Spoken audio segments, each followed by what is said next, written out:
Page 25 in your booklet, we have some problems to do. These are at the bottom of the page.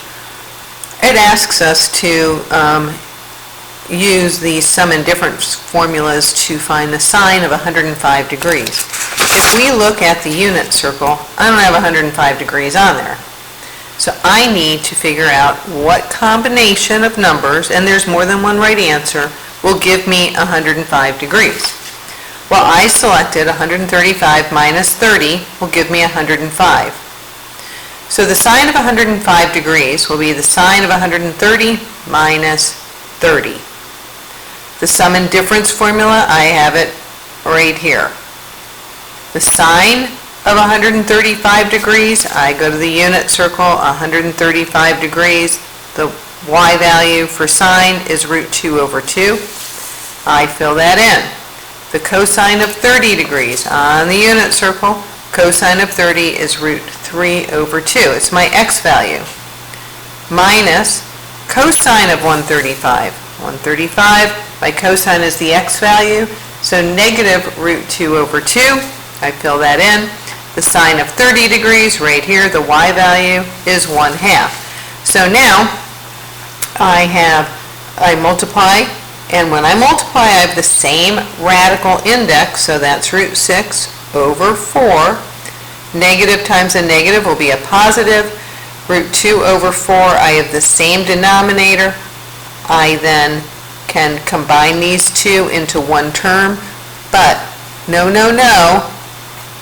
it cannot be, 6 plus 2 is 8, it cannot be this.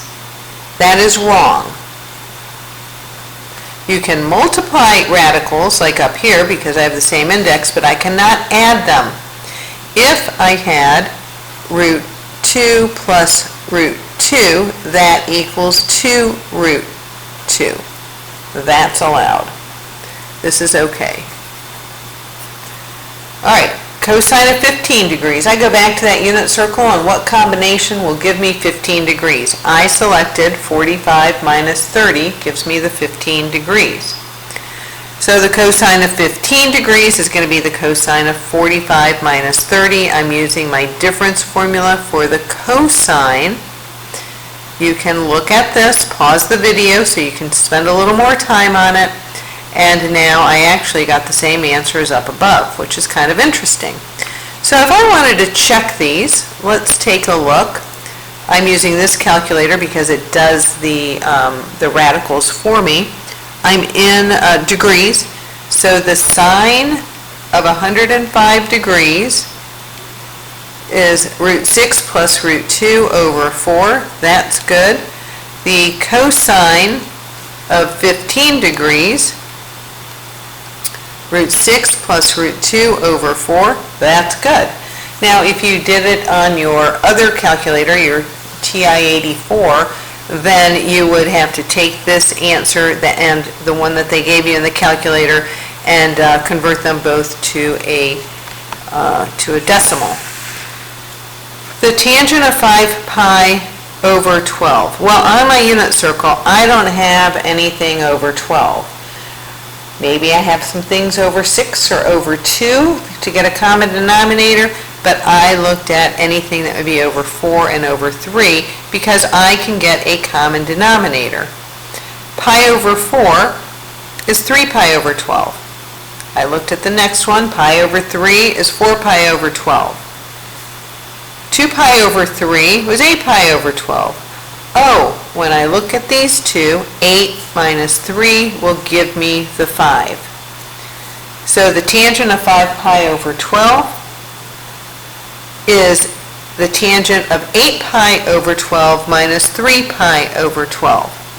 The 8 pi over 12 is 2 pi over 3. The 3 pi over 12 is pi over 4. I use my difference formula for the tangent function. You can pause the video and take a look at that there. I then calculate the tangent of each one of these different things. I get the negative root 3 minus 1 over 1 minus root 3. I have to have the complex conjugate in order to rationalize the denominator. I do 4 multiplications and combine my like terms. And when I get down to the bottom here, yep, we can see that on the screen, I end up with 2 plus root 3 as my final answer. Take a look at problem 4 and 5. Here is problem 4. I have pi over 12. Once again, I looked at combinations of pi over 3 and pi over 4. I selected pi over 3 minus pi over 4 because 4 pi over 12 minus 3 pi over 12 would give me pi over 12. There's my work here. Now, problem number 5, little different type of problem. I am given the sine of A is 8 over 17. So I know that my opposite side is 8, my hypotenuse is 17. I could also say this is my y value and this is my radius. I need to find my x value. Because A is between 0 and pi over 2, I am in the first quadrant. When I go to calculate a squared plus b squared equals c squared, I calculate my adjacent side to be positive or negative 15. Because it is in the first quadrant, it is going to be a positive 15. I am also given cosine of b is negative 24 over 25. That is my x value and my radius. I am told that this angle is between pi over here and 3 pi over 2. Down in the third quadrant, my sine is positive and my cosine is negative. So when I calculate my missing side can be positive or negative 7. And when I calculate that, let me see, this is A and this is B. When I calculate that, do I want this to be positive or negative 7? Well, let's think about that. My sine, I go negative and negative, so my sine is going to be negative. So my sine in the third quadrant, both the sine and cosine are negative, is a negative 7 over 25. Now I know my sine of A, my cosine of A, my cosine of B, and my sine of B. I know all four that I need, and here's the rest of the problem. The sine of A minus B, I use my difference formula. I substitute in what I calculated above.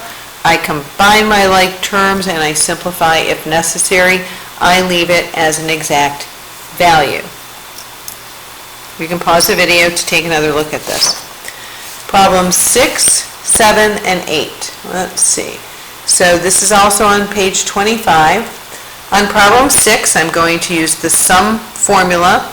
Pi on my unit circle is at the point -1, 0. So this is my cosine and my sine. So wherever I have the cosine of pi, I substitute in a -1. The sine of pi is 0. I simplify, this becomes 0, so negative sine of x. The cosine of x minus 2 pi. 2 pi is at 1, 0.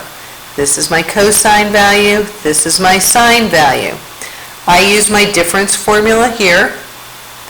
I substitute in what I know. The cosine of 2 pi is 1. The sine of 2 pi is 0. So this goes away. I simplify cosine of pi. The tangent of x minus pi. At pi, that's at -1, 0, the tangent is going to be my y over x value, which is 0. This is my difference formula that I get from the formula page. Like I said, you don't have to memorize it, but you have to know how to use it. So wherever the tangent of pi is, I'm going to substitute in 0. So this is going to go away, this is going to go away. I end up with the tangent of x over 1, which is the tangent of x. Now let's think about this. When we graph the tangent of x, it's like this, right? and this is at 0, the snake in the road, oops, you can't see that, sorry, just like in the classroom. So at 0, and my graph is going to go from negative pi over 2 to pi over 2. If I move this to the right or to the left, and in this case, I am moving it to the right pi units, so I'm going to move it pi units over. From here to here, I'm going to move it over. I'm going to end up with the same tangent function. So logically, I can solve that or simplify that. And then I also did it with using the tangent difference of two terms with the tangent.